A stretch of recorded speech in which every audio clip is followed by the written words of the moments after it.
السلام علیکم ورحمۃ اللہ وبرکاتہ۔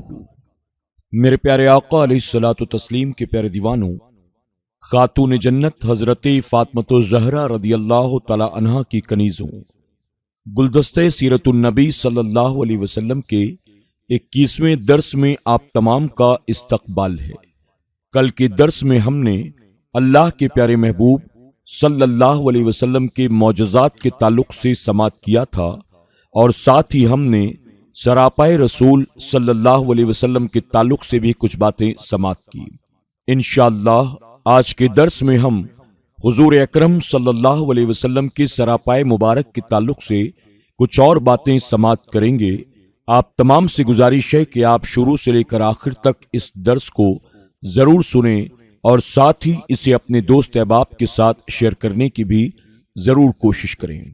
آئیے درس کا آغاز حسب معمول اللہ کے پیارے محبوب صلی اللہ علیہ وسلم کے درود و سلام کے ساتھ کرتے ہیں۔ الصلاۃ والسلام علیک یا رسول اللہ، الصلاۃ والسلام علیک یا حبیب اللہ، الصلاۃ والسلام علیک یا نبی اللہ، وَعَلَىٰ آلِكَ وَأَصْحَابِكَ یا نور اللہ صلی اللہ تعالی علیہ وسلم۔ منہ مبارک حضور سید عالم صلی اللہ علیہ وسلم کے سر مبارک کے بال نہ تو بہت گھنگرالے تھے اور نہ ہی بہت سیدھے، بلکہ دونوں کے درمیان تھے۔ آپ کے بال مبارک کتنے لمبے تھے، اس حوالے سے مختلف روایتیں ہیں۔ کسی روایت میں ہے کہ آپ کے منہ مبارک آدھے کان تک تھے، کسی روایت میں یہ ہے کہ کانوں کی لو تک تھے، کسی روایت میں ملتا ہے کہ کانوں کی لو سے کچھ بڑے اور شانوں یعنی کاندھوں سے کم تھے، کسی روایت میں ملتا ہے کہ کاندھوں پر پڑتے تھے۔ ان روایتوں میں تطبیق کی صورت یہ ہے کہ جب آپ بال مبارک کٹوا دیتے تھے تو نصف کانوں تک رہ جاتے، پھر بڑھ کر کان یا شان مبارک تک پہنچ جاتے۔ حضور اقدس صلی اللہ تعالی علیہ وسلم نے حجۃ الوداع میں جب اپنے مقدس بال اتروائے تو صحابہ اکرام میں بطور تبرک تقسیم ہوئے، اور صحابہ اکرام نے نہایت ہی عقیدت کے ساتھ اس منہ مبارک کو اپنے پاس محفوظ رکھا اور اس کو اپنی جانوں سے زیادہ عزیز رکھتے تھے۔ حضرت بی بی ام سلمہ رضی اللہ تعالی عنہا نے ان مقدس بالوں کو ایک شیشی میں رکھ لیا تھا۔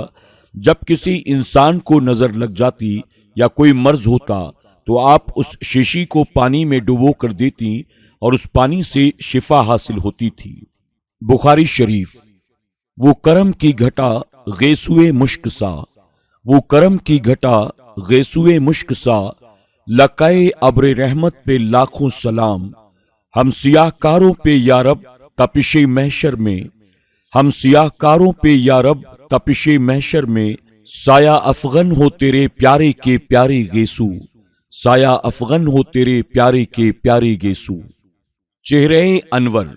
اللہ عز و جل نے اپنے پیارے محبوب دانائے غیوب صلی اللہ علیہ وسلم کو اتنا حسین و جمیل بنایا کہ آپ سے پہلے اور آپ کے بعد نہ کوئی آپ جیسا ہوا نہ ہوگا۔ آپ کے حسن و جمال کی تعریف کرتے کرتے زبان خشک ہو جائے گی اور آنکھ ختم ہو جائیں گے، مگر کما حقہ آپ کی تعریف نہیں کی جا سکتی۔ خصائص کبریٰ میں یہ روایت مذکور ہے۔ حضرت ابو نعیم رضی اللہ تعالی عنہ فرماتے ہیں، اعطی یوسف من الحسن ما فاق به الانبیاء والمرسلین بل الخلق اجمعین، ونبینا صلی اللہ تعالی علیہ وسلم اوتی من الجمال ما لم یؤتہ احد ولم یؤت یوسف الا شطر الحسن، وأوتی نبینا صلی اللہ علیہ وسلم جمیعہ۔ حضرت یوسف علیہ السلام کو تمام انبیاء و مرسلین بلکہ تمام مخلوق سے زیادہ حسن و جمال عطا ہوا کہ جو کسی اور مخلوق کو عطا نہیں ہوا۔ حضرت یوسف علیہ السلام کو حسن و جمال کا ایک جز ملا تھا اور آپ کو حسن کل دیا گیا ہے۔ زرقانی میں حضرت عائشہ صدیقہ رضی اللہ تعالی عنہا کی روایت نقل کی ہے کہ آپ فرماتی ہیں كان رسول الله صلى الله تعالى عليه وسلم أحسن الناس وجها وأنورهم لونا لم يصفه واصف قط إلا شبه وجهه بالقمر ليلة البدر۔ رسول اللہ صلی اللہ علیہ وسلم تمام لوگوں سے زیادہ خوبصورت اور خوش رنگ تھے۔ جس کسی نے بھی آپ کی توصیف یعنی تعریف کی، اس نے آپ کو چودھویں کے چاند سے تسبیح دی۔ حضرت جابر بن سمورہ رضی اللہ تعالی عنہ فرماتے ہیں کہ چاندنی رات تھی اور حضور اکرم صلی اللہ علیہ وسلم سرخ چادر اوڑھ کر لیٹے ہوئے تھے۔ میں کبھی چاند کو دیکھتا اور کبھی حضور اکرم صلی اللہ علیہ وسلم کے چہرے انور کو۔ بالآخر میرا فیصلہ یہی تھا کہ حضور اکرم صلی اللہ علیہ وسلم چاند سے زیادہ خوبصورت ہیں۔ مشکات شریف۔ اعلیٰ حضرت امام احمد رضا خان فاضل بریلوی فرماتے ہیں، یہ جو مہر و ماہ پہ ہے اطلاق آتا نور کا، یہ جو مہر و ماہ پہ ہے اطلاق آتا نور کا، بھیک تیرے نام کی ہے استعارہ نور کا، بھیک تیرے نام کی ہے استعارہ نور کا۔ ام المومنین حضرت عائشہ صدیقہ رضی اللہ تعالی عنہا فرماتی ہیں، كنت أخيت فسقطت مني الإبرة فطلبتها فلم أقدر عليها فدخل رسول الله صلى الله تعالى عليه وسلم فتبينت الإبرة بشعاع نور وجهه فأخبرته۔ میں اندھیرے میں بیٹھی کچھ سی رہی تھی، میرے ہاتھ سے سوئی گر گئی، ہر چند تلاش کی مگر اندھیرے کے سبب سے نہ ملی۔ اتنے میں حضور اکرم صلی اللہ علیہ وسلم تشریف لائے تو آپ کے رخ انور کی روشنی سے سارا کمرہ روشن ہو گیا اور سوئی چمکنے لگی تو مجھے اس کا پتہ چل گیا۔ خصائص کبریٰ۔ سوزنِ گم شدہ ملتی ہے تبسم سے تیرے، سوزنِ گم شدہ ملتی ہے تبسم سے تیرے، شام کو صبح بناتا ہے اجالا تیرا، شام کو صبح بناتا ہے اجالا تیرا۔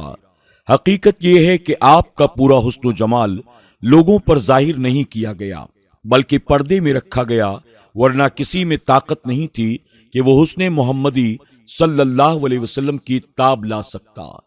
حضرت شاہ ولی اللہ محدث دہلوی رحمۃ اللہ تعالی فرماتے ہیں کہ میرے والد ماجد شاہ عبد الرحیم صاحب نے حضور اکرم صلی اللہ علیہ وسلم کو خواب میں دیکھا تو عرض کیا، یا رسول اللہ صلی اللہ علیہ وسلم، یوسف علیہ السلام کو دیکھ کر زنان مصر نے اپنے ہاتھ کاٹ لیے تھے اور بعض لوگ ان کو دیکھ کر مر جاتے تھے، مگر آپ کو دیکھ کر کسی کی ایسی حالت نہیں ہوئی۔ تو حضور اکرم صلی اللہ علیہ وسلم نے فرمایا، میرا جمال لوگوں کی آنکھوں سے اللہ نے غیرت کی وجہ سے چھپا رکھا ہے، اور اگر آشکارا ہو جائے تو لوگوں کا حال اس سے زیادہ ہو جو یوسف علیہ السلام کو دیکھ کر ہوا تھا۔ یعنی فرمایا کہ میں اللہ کا محبوب ہوں اور محب کی غیرتی محبت کا تقاضا ہوتا ہے کہ اس کے سوائے اسے اور کوئی نہ دیکھے۔ اس وجہ سے اللہ تبارک و تعالیٰ نے میرے حسن و جمال کو صرف اپنے دیکھنے کے لیے لوگوں کی نظروں سے چھپا رکھا ہے۔ علامہ قرطبی رحمت اللہ تعالی فرماتے ہیں، حضور اکرم صلی اللہ علیہ وسلم کا پورا حسن و جمال ہم پر ظاہر نہیں کیا گیا۔ اگر آپ کا پورا حسن و جمال ظاہر کیا جاتا تو ہماری آنکھیں آپ کے دیدار کی طاقت نہ رکھتی۔ زرقانی۔ ایک جھلک دیکھنے کی تاب نہیں عالم کو، ایک جھلک دیکھنے کی تاب نہیں عالم کو، وہ اگر جلوہ کریں کون تماشائی ہو، وہ اگر جلوہ کریں کون تماشائی ہو۔ جبین سعادت۔ رحمت عالم صلی اللہ علیہ وسلم کی مبارک پیشانی کشادہ اور چمکدار تھی، جس پر بیزاری اور دنیاوی تفرقات کے آثار تک نہ تھے۔ ابن عساکر نے حضرت عائشہ صدیقہ رضی اللہ تعالی عنہا سے روایت کیا ہے، وہ فرماتی ہیں کہ میں ایک روز چرخہ کاٹ رہی تھی اور حضور صلی اللہ علیہ وسلم میرے سامنے نالین پاک کو پیوند لگا رہے تھے۔ میں نے آپ کی جبین سعادت پر پسینے کے قطرے دیکھے جس سے نور کی شعائیں نکل رہی تھیں۔ میں اس خوبصورت منظر کو دیکھنے میں اپنا کام بھول گئی۔ آقا صلی اللہ علیہ وسلم نے فرمایا، کیا معاملہ ہے؟ میں نے عرض کیا، آپ کی مبارک پیشانی پر پسینے کے قطرے